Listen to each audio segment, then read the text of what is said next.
Del químico Miguel Valencia Mulcay. Él es ingeniero químico por la UNAM, autor de diversos artículos sobre el descrecimiento en México, estudioso del tema de la movilidad urbana y los asuntos energéticos. Participa en los últimos 30 años en diversas organizaciones ecologistas en la elaboración de estudios de impacto socioambiental. Es también integrante de redes internacionales de post-desarrollo, degrowth, justicia climática y ambiental, ciudades libres de autos.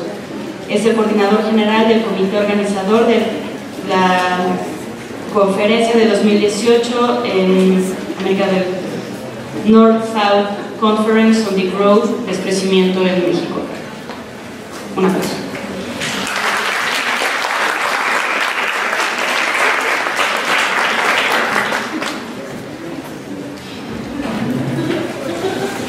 Muy buenas tardes. Pues bien, vengo a hablarles de una consigna política que nació en Europa hace unos 15 años y que viene pues como consecuencia de procesos intelectuales o académicos del siglo pasado. En el siglo pasado, ya en los años 60, hubo una percepción bastante clara de eso que pues ahora estamos difundiendo, de que la ecología o el equilibrio del planeta o las bases de la vida en la Tierra estaban sufriendo un proceso destructivo muy acelerado. Hubo realmente una movilización muy fuerte en aquella época y un italiano directivo de la Fiat logró coordinar un equipo de poderosas empresas para crear el Club de Roma y hacer el informe del Club de Roma, que ya en el año 72 publica pues un panorama verdaderamente grave de la destrucción ecológica y que se llamó Los límites del crecimiento. Ya entonces se desató este debate que fue sofocado literalmente por los poderes de la economía moderna. A pesar de que lo pagaron este estudio la General Motors, la Volkswagen, Fiat y varias empresas mayores, pues este informe del Club de Roma fue tan sepultado como fue posible. Pero quedó allí un grupo de intelectuales, entre ellos André Gortz, el matemático Georges Torregen, que hicieron estudios sobre la idea del proceso económico del crecimiento, y Georges Torregen, a pesar de ser un matemático de Harvard, le prohibieron producir su libro Mañana el descrecimiento y lo tuvo que ir a publicar a Francia porque solo ahí le permitieron hacer esta publicación. Él demostró bajo el segundo principio de la termodinámica, el proceso de la entropía, que pues todo el proceso económico genera una destrucción sobre el tejido de la vida. Esto pues es vamos a decir, un fundamento científico de por qué el crecimiento es un proceso destructivo, pero podríamos por otro lado asociarlo al cáncer. O sea, el cáncer es un crecimiento imparable y lo que tenemos en el mundo es un crecimiento imparable. Los economistas nos metieron en la cabeza a través de un proceso histórico de más de 200 años de que el crecimiento económico pues es la felicidad del ser humano y de que es hacia allá donde se resuelven todos los problemas. O sea que el paraíso está en el crecimiento económico. Y bueno, por ahí un economista que reflexionó el asunto dijo que solo un economista y un loco cree que el crecimiento infinito es posible en un planeta finito. O sea, ¿cómo es posible crecer, crecer, crecer? Y sin embargo tenemos unas olimpiadas del crecimiento. O sea, todos los países del mundo compiten a ver quién tiene la tasa más alta del Producto Interno Bruto. Ayer vimos en el debate, competían para decir que el problema era falta de crecimiento en México. Y bueno, el crecimiento se hace a través de una serie de inversiones económicas, de la facturación de una nación o del planeta, y esta facturación va acelerándose pues porque se necesitan más aviones, aeropuertos más grandes, se necesitan más trenes, más metro, más automóviles, más refrigeradores, más focos, de todo más. Y este asunto es un proceso tan destructivo que pues parece que no queremos darnos cuenta de que vamos directamente al abismo. O sea que este proceso no puede seguir así. Pero y quienes están en los poderes mundiales, ya veamos Estados Unidos, ¿por qué puso a Donald Trump para decir que el cambio climático pues no era un asunto que tomar en cuenta? Pero yo descubrí hace 7 años aquí en la Facultad de Ingeniería, en la Dirección de Altos Estudios, que el director de Altos Estudios de Ingeniería decía que no era un tema muy importante el tema del cambio climático.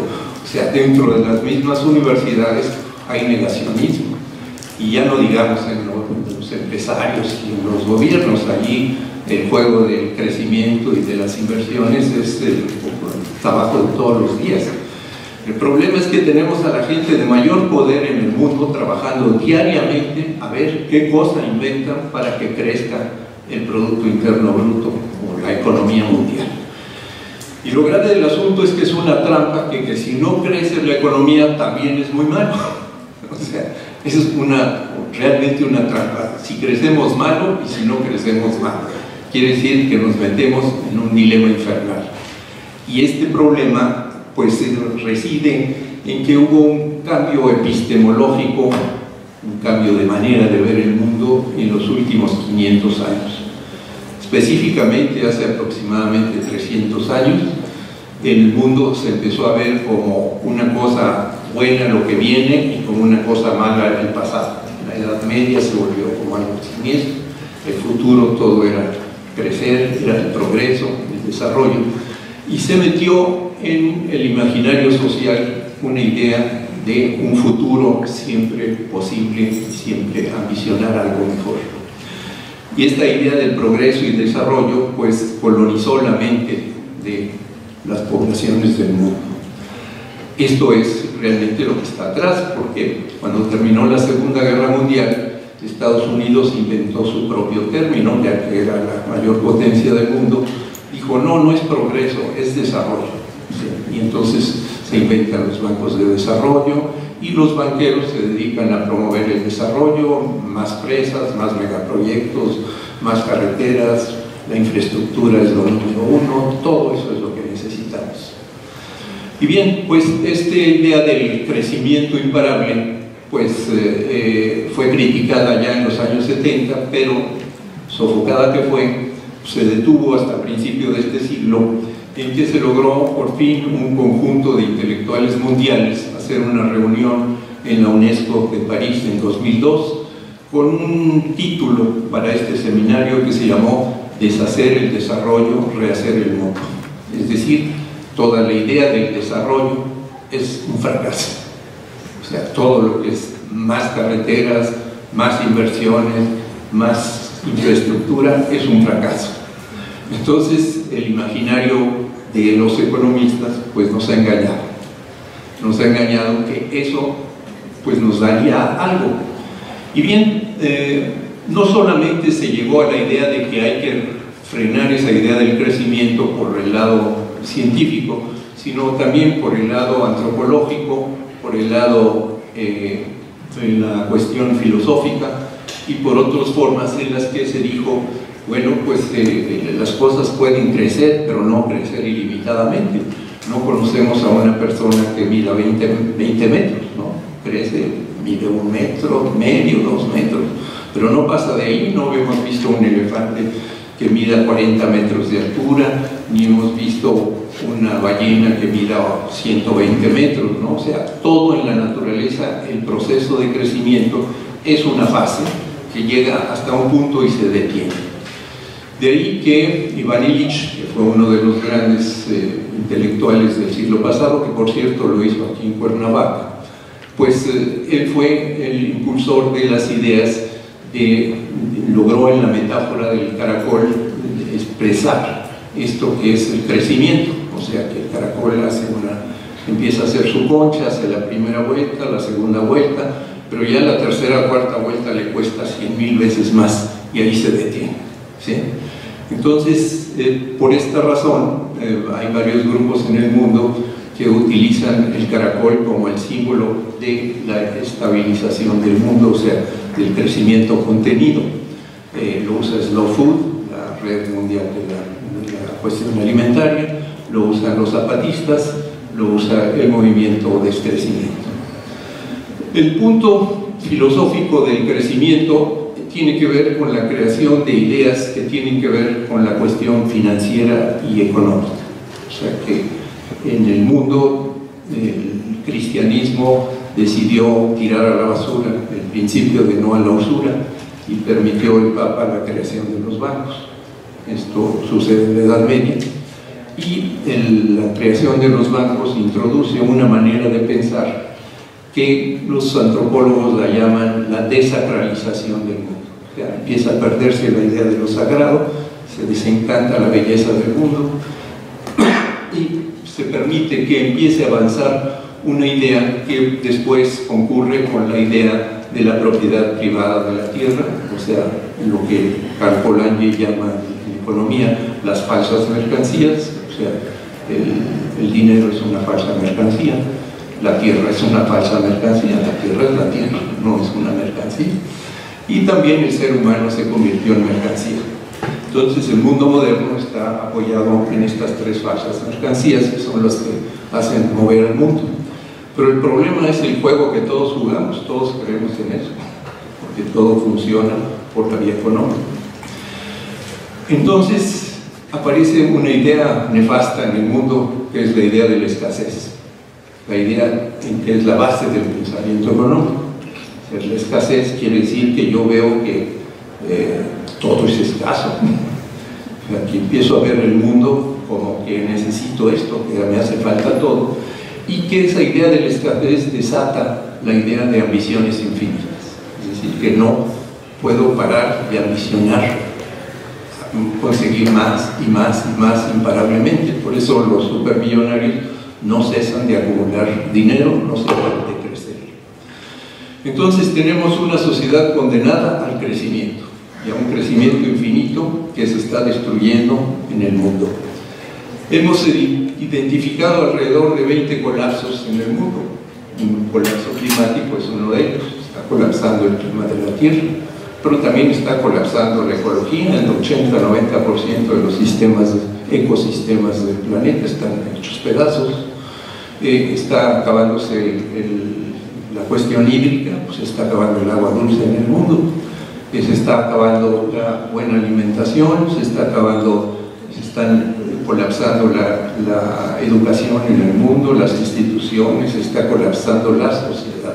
O sea, la violencia que vemos en el mundo pues también es consecuencia de este dislocamiento total de los valores del mundo, porque el proceso económico obliga a dislocar todo, es decir, a sacar a todo el mundo del pueblo donde vivía, de la cultura donde vivía, y hacerla migrar a otro país. Igual que mueve las mercancías de un lugar al otro del mundo, también mueve a la gente como mercancías, y este fenómeno migratorio genera un choque y destrucción de las culturas. Están colapsando las culturas del mundo, están acabando las ideas de que exista un pueblo zapoteco, o un pueblo tzotzil, o un pueblo de los pueblos africanos o de los pueblos asiáticos. Están muriéndose las culturas, igual que mueven la biodiversidad en el mundo.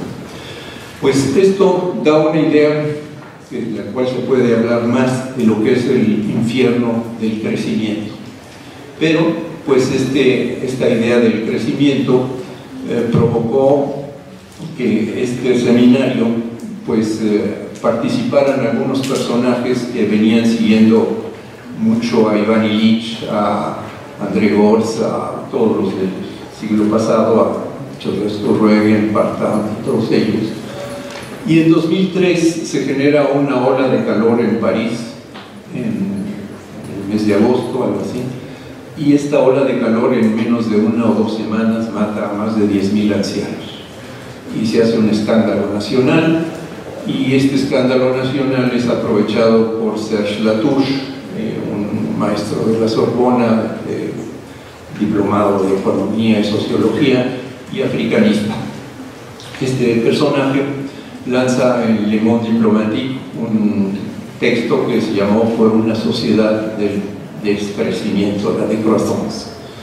Y este manifiesto que lanza Latouche en 2003 en París es rápidamente aceptado por la Confederación Campesina de Francia, por los altermundistas, los que están en contra de la globalización, y por los partidos verdes. Y se unen en una movilización política que inmediatamente generó otros movimientos. Por ejemplo, un ingeniero belga, francés, ingeniero industrial, decide subirse a un burro y recorrer los pueblos de Francia en burro, diciendo: abandonen el automóvil, hay que volver al burro, hay que volver a recuperar formas más lentas de transportarse. Y esto permitió que se generaran en Francia pues movilizaciones en varias provincias de Francia, y pues esta movilización se extendió rápidamente a Italia, a España, y a otros países, Colombia, y creando movilizaciones locales. En España se crea el movimiento de crecimiento, en Italia el movimiento de crescita, en Alemania el Postwachstum, en Inglaterra el degrowth, prosperity without growth, y en los países nórdicos también se extiende esta movilización.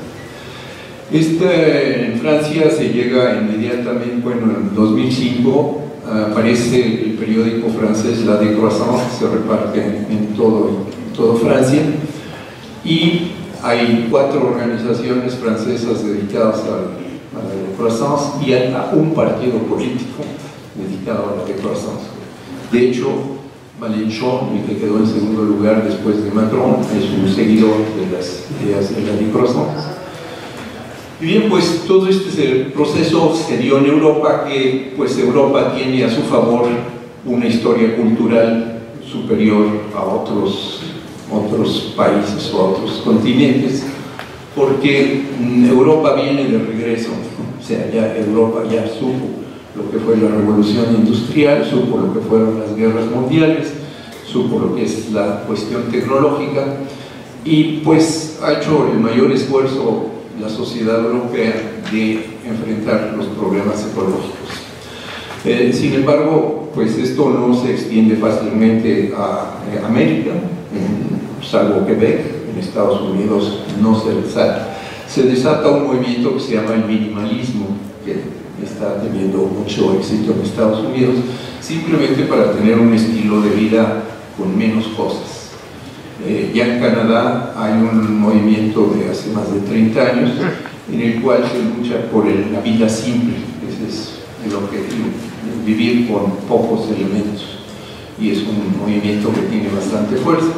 De ahí que han resucitado una serie de filosofías antiguas que pues están tratando de dar la respuesta al descrecimiento. Sí, voy a bajar, pero ¿con qué filosofía? Una filosofía de buen vivir, que tampoco se trata de convertirnos en monjes o en ascetas, ¿no? Sino se trata de encontrar un buen vivir.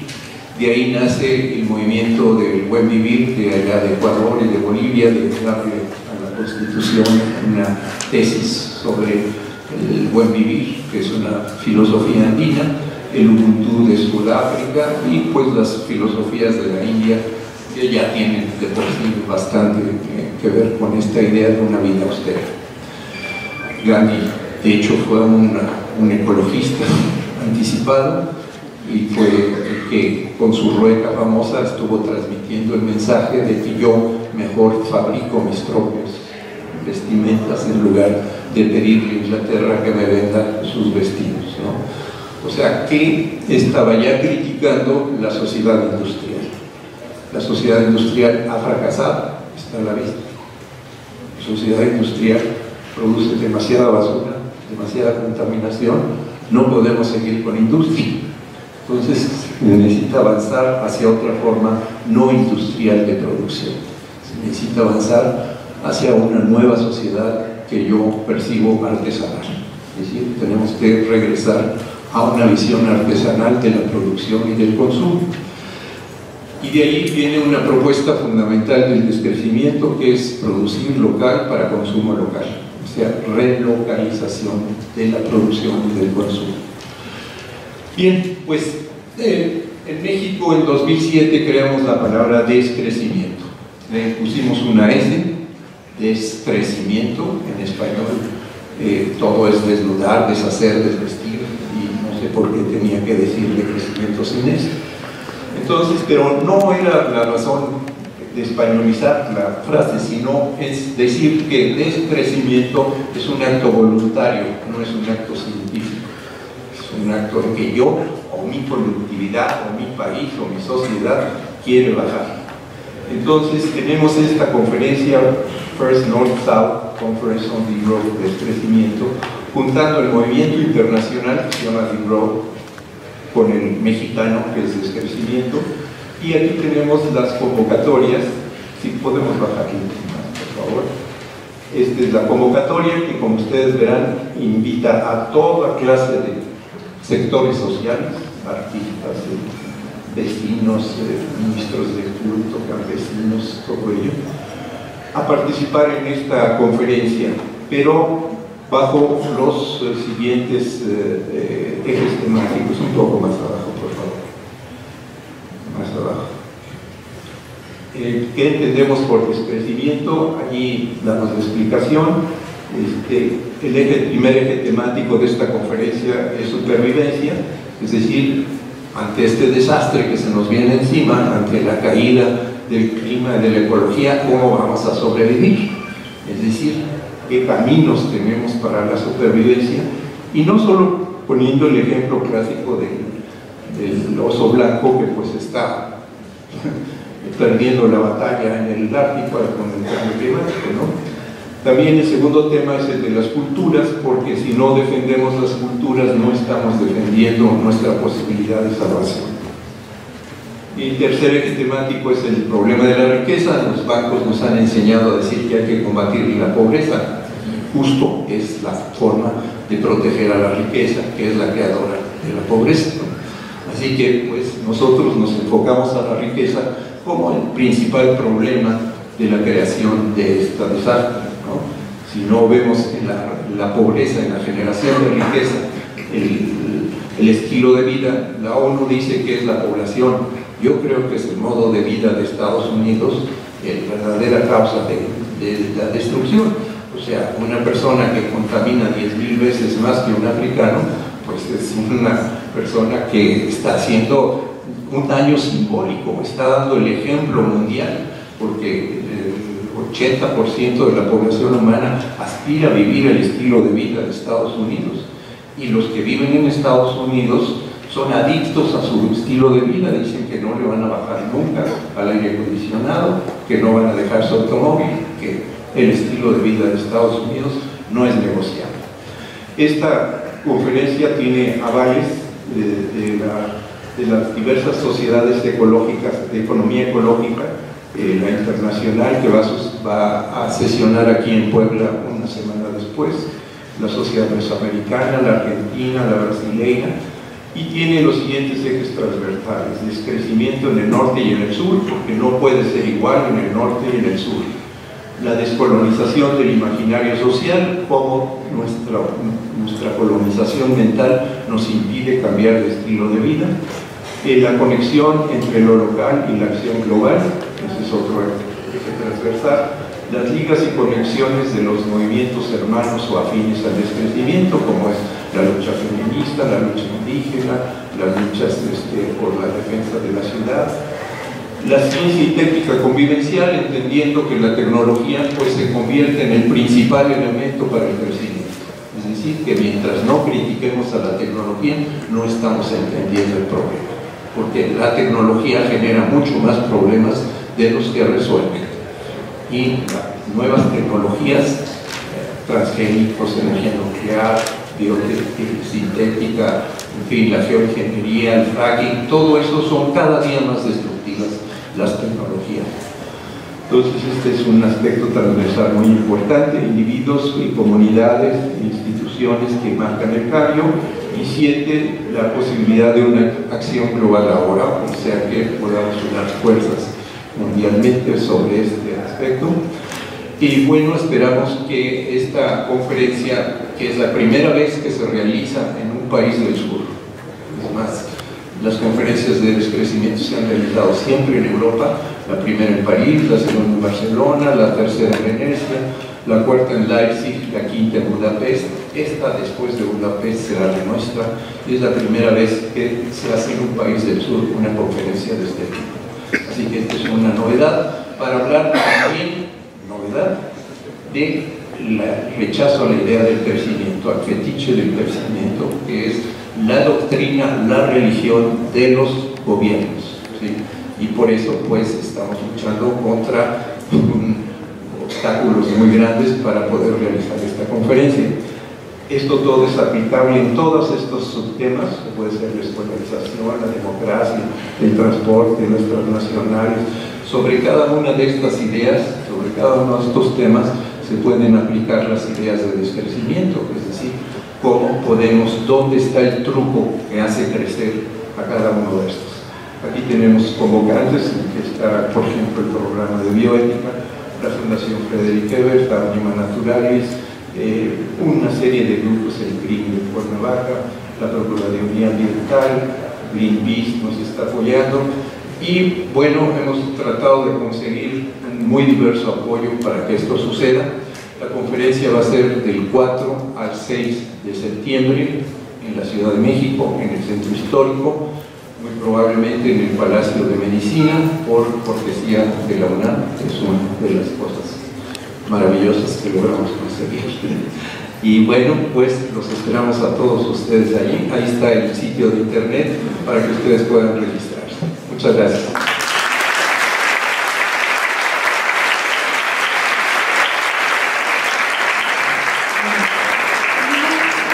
Tenemos 5 minutos de preguntas. ¿Alguien tiene pregunta? Me voy a levantar la mano para que después me responda. ¿Qué tal? Buenas tardes. Bueno, yo me quedo pensando un poco en por qué los países europeos son los que piensan en descrecimiento. Y me imagino que tiene que ver un poco con el desarrollo del capitalismo y el colonialismo, que fueron sistemas de política internacional que beneficiaron a estos países. Y en el siglo XX, bueno, Estados Unidos, Canadá, Australia. Lo que a mí me gustaría preguntarte es ¿qué tanto se puede considerar el descrecimiento en poblaciones marginadas mexicanas, donde muchas veces una carretera pues ayuda en el comercio, en la economía, en las casas de construcción, salud, escuelas? ¿Y qué tanto es un discurso primermundista pensar en ya no crecer económicamente? Bueno, precisamente has dado al clavo en el asunto de que pensaste que una carretera y una escuela y un hospital podría ser algo benéfico. Es decir, que esa parte es una idea del progreso. Precisamente el contenido de la iglesia, y tú dijiste, por razones económicas. Quiere decir que tenemos colonizada la mente por ideas económicas. Y una idea económica es suponer que una carretera y una escuela realmente te están a ayudar para ser más feliz, ¿sí? Y no descubres que esa carretera sirve para transportar Coca-Cola, la escuela sirve para volverte consumista y el hospital sirve para volverte muy difícil la curación. Es decir, que estás sustituyendo procesos antiguos que son, si tú quieres, no lograban todo, pero hoy en día resulta que la medicina crea más muertes que las que quita. O sea, la paradoja de la contraproductividad es uno de los temas que estudiamos en descrecimiento. ¿Por qué razón la escuela produce más enriquecimiento que liberación, emancipación mental? Porque trae un currículum guardado en la escuela que está mandado por el Estado o por la religión, es decir, que está hecho para lavar cerebros, ¿sí? La escuela es una máquina de crear gente uniforme, que no sea crítica, que no sea... Y por eso la escuela reproduce las desigualdades de la sociedad. El costo de la medicina hoy en día, o sea, la medicina moderna está creando problemas, o sea, es cada día más fácil que tú consigas una enfermedad yendo a un hospital, o sea, la famosa iatrogenia.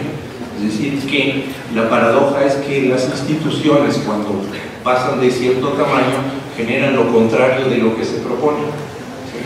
O sea que las instituciones médicas o las instituciones educativas están produciendo lo contrario de lo que dicen. Igual que el transporte, que nos propone ir más rápido y nos hace perder el tiempo. O sea, toda esa paradoja moderna de la modernidad es precisamente el problema del tamaño. Y el problema del tamaño es que la economía no nos fija límites. ¿Sí? De qué tamaño es la clínica, de qué tamaño es el hospital, de qué tamaño es la red, y ahora a través de la era de los sistemas, todos están interconectados y entonces se vuelve monstruoso. En fin, hay que estudiar la iglesia. Buenas tardes, yo tengo una pregunta en el sentido que como yo empecé a meter temas ambientales, empecé con el Keller, que dice que la crisis ambiental principalmente es una crisis de decisión porque estamos viviendo atrapados dentro de una racionalidad económica, ¿no?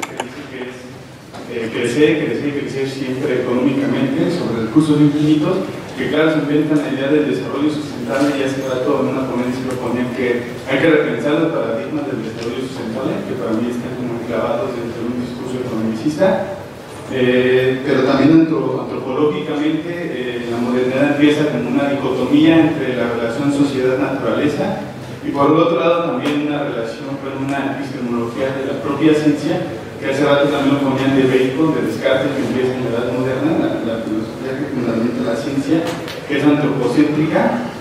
Y por el otro lado, leí a una persona que se llama Jorge Aguirre Sales, que tiene un artículo que se llama Disolución hermenéutica del problema ambiental, que se pregunta cómo empezar a hacer en acciones concretas, por ejemplo, empezar a convencer como que a todos los empresarios y a los políticos neoliberales cambiar esta idea racionalista de la economía, de decir recursos naturales, transformación, mercantilización y ganancia, por ejemplo, acciones concretas que empezamos a cambiar como que vean de respeto, de ética, a la biodiversidad, a la naturaleza, en acciones concretas, por ejemplo, de una economía capitalista a una economía solidaria, de una agricultura urbana, de una ecología política de la diferencia. O sea, esa es mi pregunta, ¿cómo empezar a llegar a esas acciones en concreto?